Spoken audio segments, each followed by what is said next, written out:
You are sitting on his chest. His face is beaten. He tells you, get off of him, get off of him. Pulls you off of him, roll off the bed, fall on your face.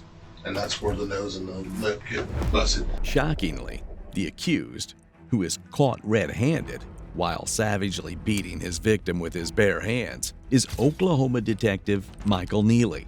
Detective Nealey was once hailed for chasing criminals and cracking tough cases, but now, surprisingly, he claims he doesn't even remember what he did.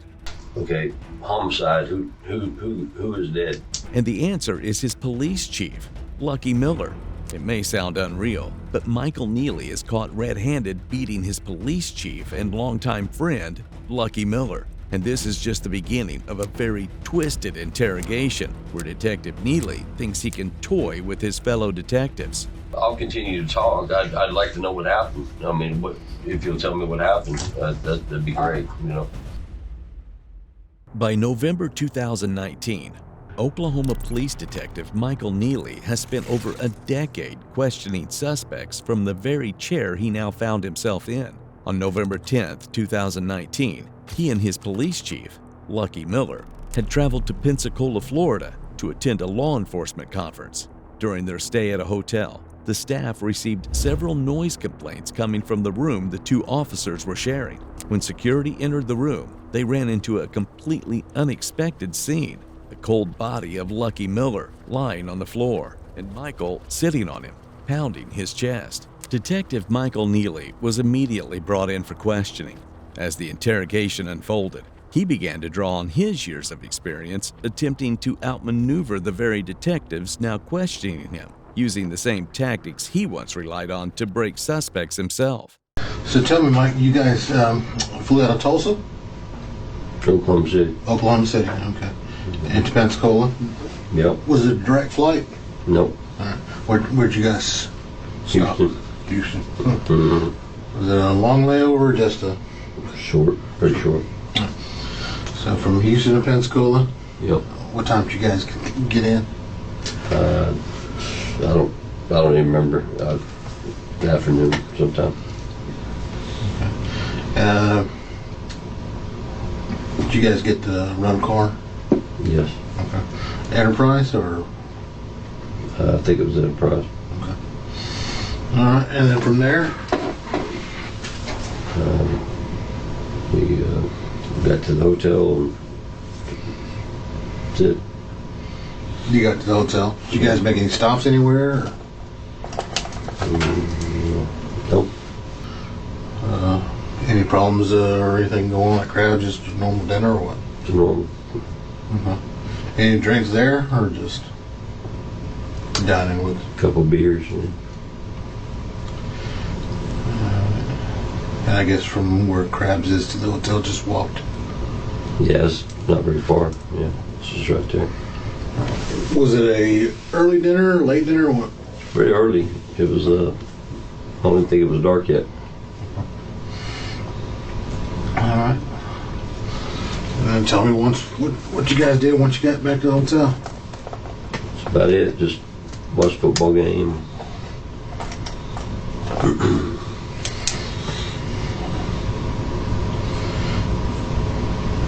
Particular team or just football in general? That was a Dallas game starting. Dallas and somebody, I don't remember who. All right. Surprisingly, Michael appears remarkably at ease as he recounts the final hours spent with his close friend and colleague, Lucky Miller. On the surface, it sounds like the two shared a strong bond, but beneath Michael's calm demeanor lies something he's desperately trying to hide. And detectives Martinez and Tatum are working on desperately piecing it all together. So far, the detectives have kept one crucial detail from Michael. It's that Lucky Miller is no longer alive, but Michael is about to ask an odd, unsettling question, and they have no choice but to tell him the truth. Do you remember hotel staff or hotel employee coming up and telling you guys to keep it down? I don't remember that. So what is the last thing you remember as far as that evening until the football game? Well, I mean, I know you're asking me questions, but can I ask you a question? Absolutely. Okay, homicide. Who is dead? He's dead. Dead. Yes, sir. Okay.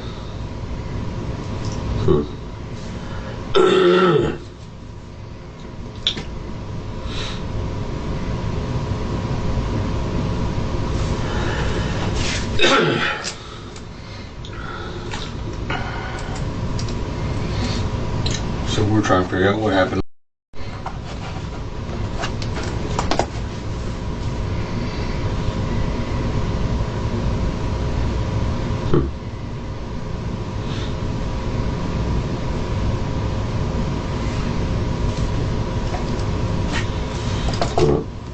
I guess I probably don't have anything else to say then. I've got nothing to say to you. All right, sir. Okay. Michael's demeanor shifts instantly the moment Detective Martinez breaks the news of Lucky Miller's tragic death. Up until that point, he had been cooperative, sticking to his story without hesitation. But the second he hears about the chief's death, he goes completely silent. As a seasoned detective, Michael knows exactly how the game is played, fully aware of the strategies his fellow officers might use to corner him. As such, he chooses to remain silent rather than risking letting any incriminating statements slip out. Now, it's time to see whether he holds his ground or uses another legal right like a cheat code to dodge the fallout. Did you advise him what he was charged with? No, Michael, you've been charged with second-degree murder. Okay. I had no idea what I was being charged with. Yeah, you're being charged with second-degree murder, and you're fixing to be booked in the Escambia County Jail with no bond. And we've already notified your wife. Okay. And The victim, yes. I'm assuming. Yes. Okay. And we've notified the department Okay. and the task force head. Okay. You have any questions for us? I mean, I've got 1,000 of them, but I mean, it really doesn't make it. Well, I mean, sure it does. I mean, if you want to talk, we'll sit here and listen to you talk. I mean, we'd love to know what the heck happened. But I mean, that's up to you. I mean, we'll answer your questions, in return. So I would love to know what happened to, Well, I mean, do you want to continue to talk to us? If you do, then I mean, we'll tell you what happened. I mean, I would love. I would like to know what happened. Because I'm telling you, I don't have any memory of any of this shit, and I'm shocked that it's dead. I mean, it's shocking. Tell you that. Maybe it could jog my memory. I have no idea. I don't know. Do you want to continue talking to us? Yeah, I mean, I'll continue to talk. I'd like to know what happened. I mean, if you'll tell me what happened? That'd be great. Okay. Well, we'll continue this interview with you. It's like I'm trying to get you to figure out what's the last thing you remember. Mm-hmm. And if the last thing you remember was watching football, do you remember drinking? Yeah. Okay. Were you drinking the vodka? Yeah, I drank some vodka. Yeah.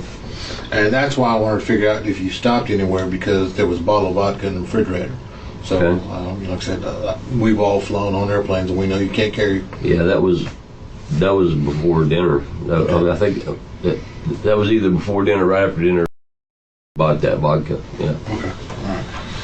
Because I know being out there's that liquor store right, probably to the front and to the right of, the hotel. Yep. So. Mm-hmm.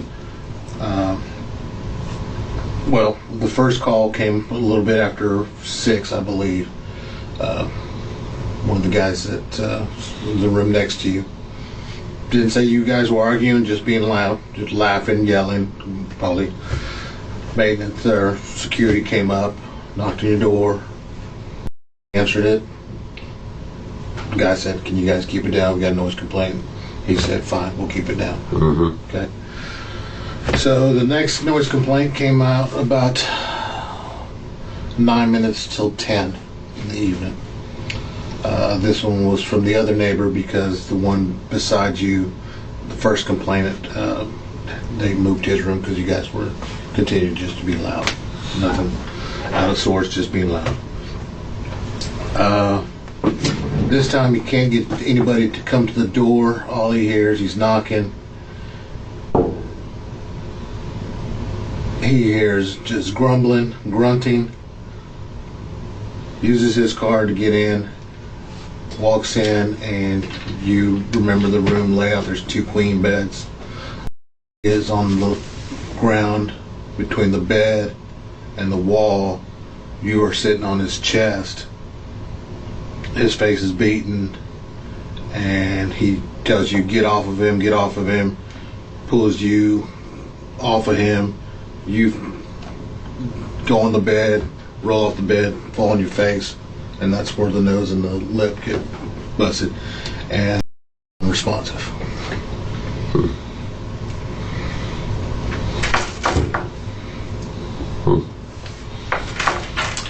Okay. The statement that was given by the second noise complaint could hear a male saying, Mike, stop, and then it just went quiet. Before dinner, Detective Nealey and Chief Miller bought vodka from a liquor store beside the hotel.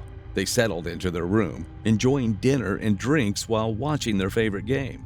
The first noise complaint came from the neighboring room shortly after 6 p.m. When security arrived, Nealey opened the door, and the guard simply warned them to keep the noise down. However, around 9 minutes before 10 o'clock, another complaint came from a different neighbor. This time, when the security personnel knocked, all he could hear were the sounds of grunts coming from inside. Growing suspicious, he used his keycard to enter and walked straight into a scene he never expected. One man was sitting on the chest of another, pounding his fist into him with brutal force. Dead? Is that what you're telling me? Yes, sir, he's dead. He was found dead between his bed and the wall. And his face was, his right eye was pretty much swollen shut.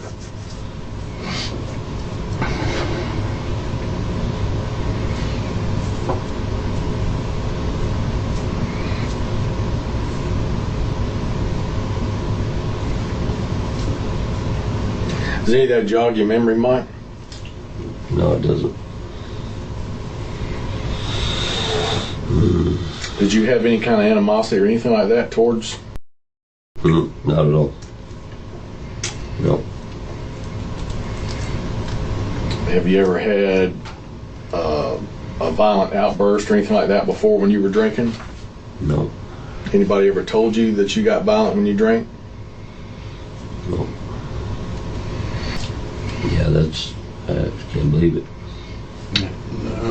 There's a lot of people, like I said, commander down in your unit said you guys were practically brothers. Yes. You were too.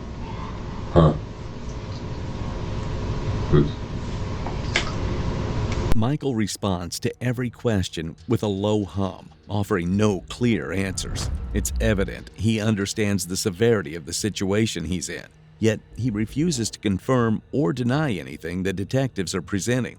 Whether it's the lingering effects of alcohol or the shock finally setting in, his silence speaks volumes. Still, the detectives aren't backing off. They're prepared to press harder, determined to connect the dots and uncover the truth behind this shocking and unexpected murder. Do you have any questions for us, Mike?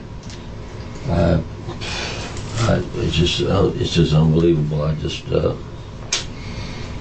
Did you make any phone calls? I mean, I called my wife, earlier in the night. It's man, it's unbelievable. It's unbelievable. Unbelievable. Why do you say that? I got no problem. I I can't believe what you're telling me has happened. I can't believe it. Wow.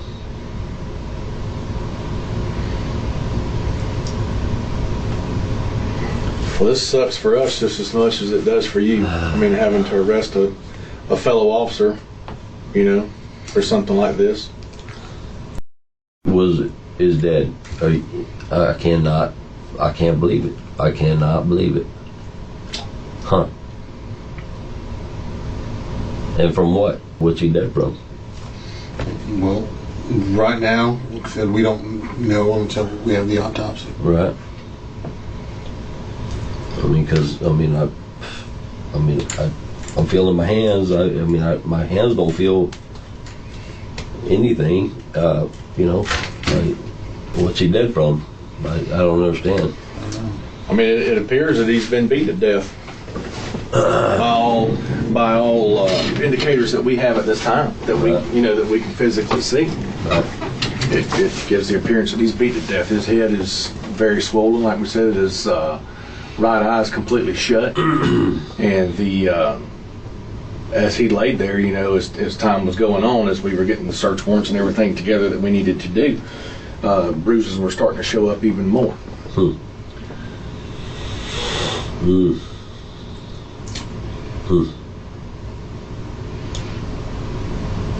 I mean, you can't think of anything that would have triggered you to jump on? Nothing. I mean, it's nothing. Something happened at some point in time that triggered a reaction from you, and that's what we're just trying to figure out ourselves.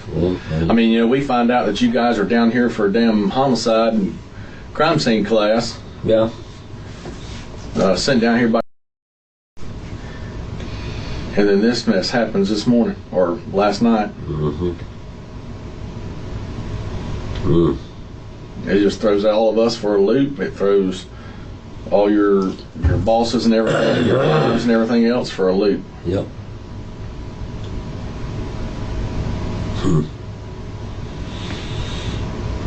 Got no problem.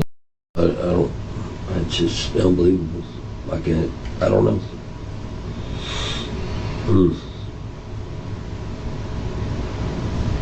At what point in the game do you remember?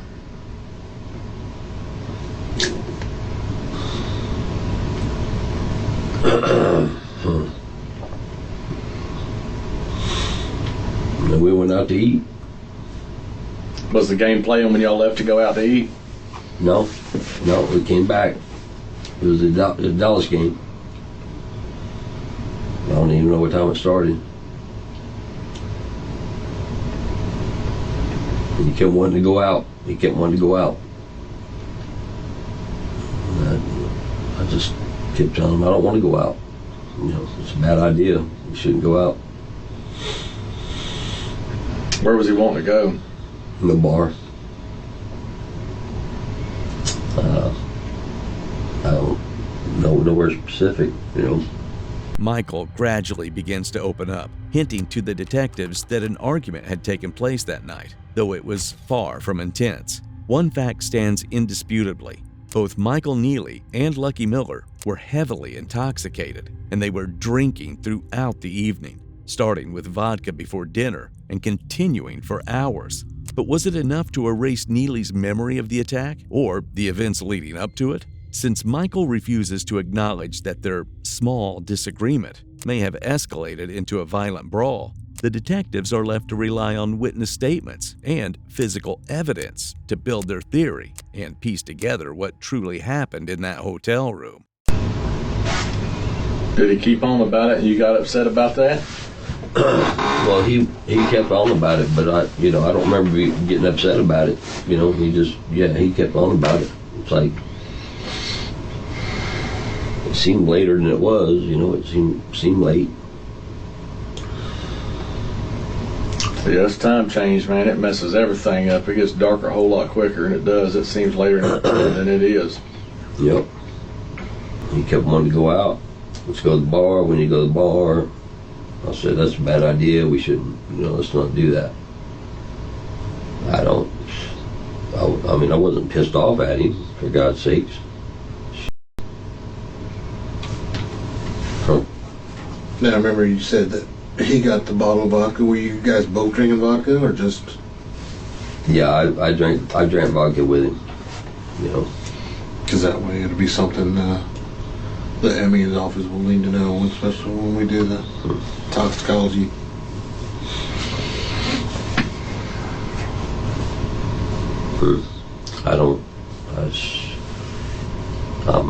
I can't, it's unbelievable. I just cannot believe, can't believe it.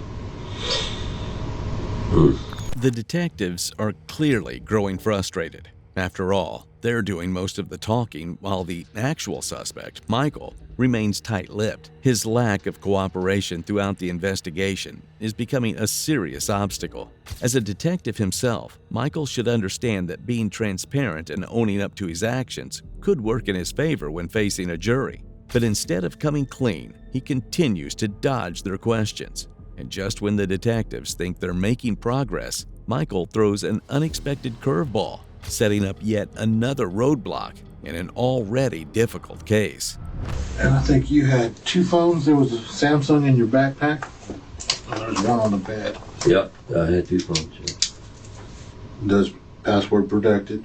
Mm-hmm. Do you have the password for those? I'm not going to give you consent to search anything until I speak with a lawyer and all that stuff. Well, that's why I'm not asking for consent. We're just doing the search warrant on it, but it makes it easier with the password. Yeah, I won't give you that.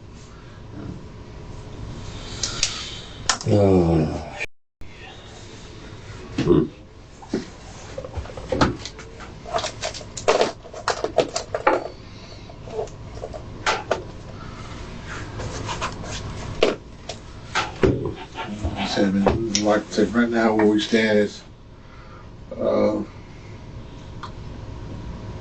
with the little bit of details you gave us was just filling in some of those guys with video. You know, you guys come in the lobby putting together a timeline. Mm-hmm. What time you guys were at Crab, what time you guys at the liquor store. Because I don't think we found any receipts. Jeans, I think, was he wearing jeans or were you wearing jeans? I don't know. I don't think he was wearing jeans. I don't know. Because there was a pair of jeans. I guess there must have been yours right next to the backpack. Has a little key fob. Looks like for a Tahoe or a Chevy. Yeah. I cannot believe dead is what you're telling me. I can't believe it. Wow. When you with him and you being around him most of the time, do you know if he had any medical history, anything that he didn't tell his wife about, or? Some more of high blood pressure. She knew about that.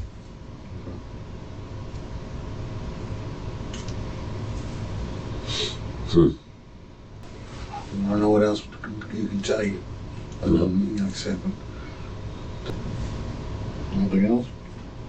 You got any questions for us, Mike, before we get you across the street? No, I guess I'm getting booked into jail and. Yes, sir. Okay. Yep, we're gonna get you booked in the jail and put in special housing over there so that you're not back there with the heads and stuff. Right. And protective custody. You're not wanting to harm yourself or anything, are you? No. Okay. Do you have any kind of medical issues? Not that I'm aware of. Okay. You don't take any kind of, well, you take asthma medication, right? Yeah, I've got some inhalers. Is that something that you have to have every day? No, it's as needed. Usually, yeah, I take the one usually every day, but it's not. I don't know if it's doing any good or not. But one of them that I need sometimes. Well, just make sure that you tell them that over there when that nurse is talking with you. Mm-hmm. That you tell them all that so that they can get that stuff for you. I can't. I just can't believe it. It's unbelievable. Well, that's what we're just trying to figure out. You know, I mean, things happen. Bad things happen.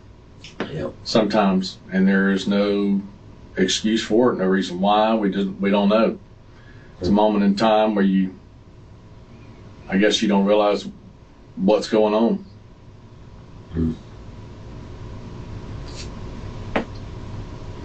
Dang.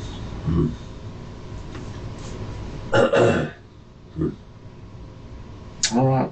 Well, we'll get you across the street. Do us a favor, raise your right hand. Swear everything you told us is the truth to the best of your knowledge. Yes, sir. Keep that card right there. If after a day or so things start coming to you about what's going on, you reach out to us and we'll come back over and get you, bring back over and talk with you some more if you want to. Yeah. Being that today is a holiday, I don't think you're going to see the judge before tomorrow morning. Right. Okay. Will I get to use the phone at some point? Yes, sir. Once they get you processed through and everything over there, they'll explain all that to you and how that works. Okay. Yep. All right.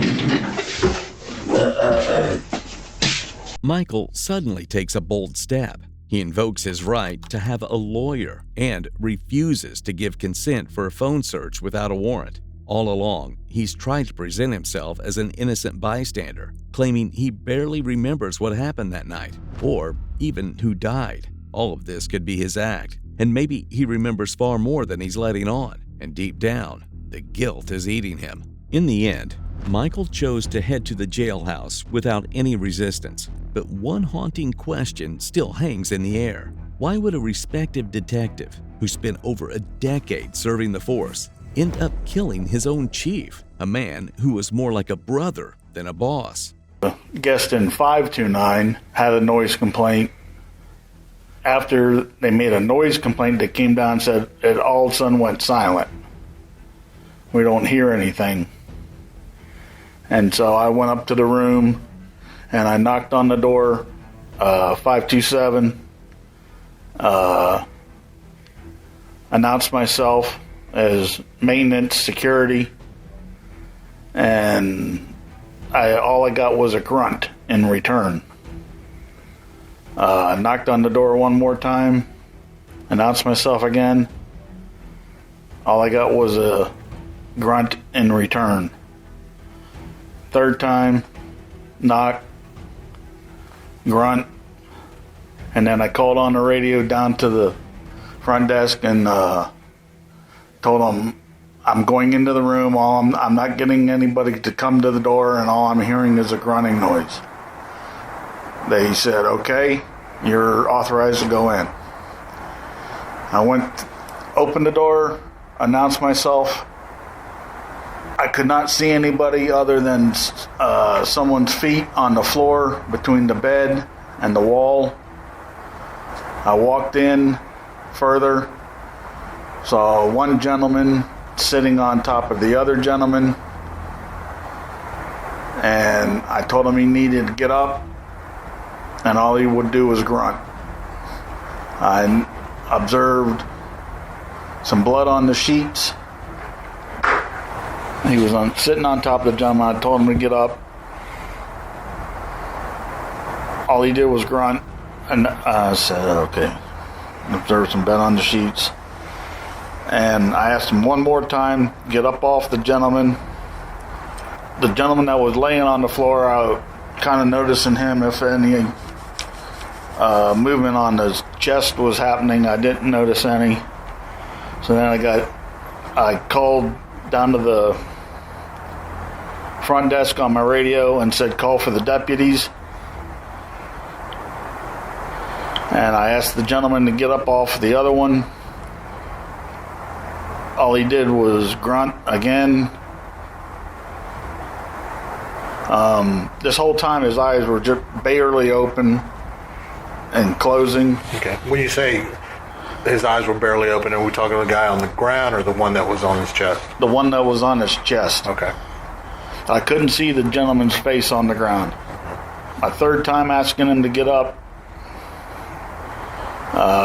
he did not. He grunted. I got up on the bed, grabbed the gentleman sitting on, grabbed him by the arm up near the shoulder, pulled him off to have him fall on the bed, and I noticed the gentleman on the floor, his face was discolored. And then I called on the radio, called for the ambulance, the rescue squad. The gentleman that was sitting on him, I then realized he's on the floor, face first in the carpet. And